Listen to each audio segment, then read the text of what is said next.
নিশ্চয়ই মুমিন বান্দাদের জান মাল আমি আল্লাহ ক্রয় করে নিয়েছি বিনিময়ে দেব জান্নাত। বলুন সুবহানাল্লাহ। আরে বলেন তো বাজার আপনারা আমার জীবনের মালিক কে? গাজীপুরের যুবকেরা ভালো করে বলো এই জীবনের মালিক কে? প্রেমবার প্রেমিকাকে পার্কে নিয়ে যা গাইলো দিবা এই জীবন তোমার, তুমি শুধু আমার। ওরে আইদির যুবক এই জীবনের মালিক কে? আপনার সম্পদের মালিক কে? আল্লাহ আপনার জীবন, আল্লাহ আপনার সম্পদ আল্লাহর পথে খরচ করতে রাজি আছেন তো মুসলমান? রাজি আছেন তো ইনশাআল্লাহ? শুধু ডান হাত তুলে রাখেন, শুধু ডান হাত। আল্লাহ রাব্বুল আলামিন বলেন ইল্লা সাহাবাল ইয়ামিন ফি জান্নাতি ইয়াতাসালুন। ডানপন্থী যারা জান্নাতের বাগানে থাকবে তারা, ডানপন্থী যারা আল্লাহর প্রিয় তারা বলুন আল্লাহু আকবার। কোনো কথা হবে না। কিছুক্ষণ আগে বলেন হুজুর জীবন দিতে রাজি, রক্ত দিতে রাজি।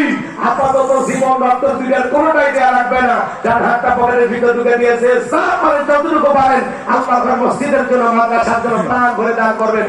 সোজার হাত পকেটে দেন, আমিও দিচ্ছি। মুসাফির হিসাবে পা ধরে অনুরোধ করতেছি, একজন উঠবেন না। টাকা দেন না দেন বাকি আলোচনা শুনে যাবেন, বাকি আলোচনা শুনে যাবেন।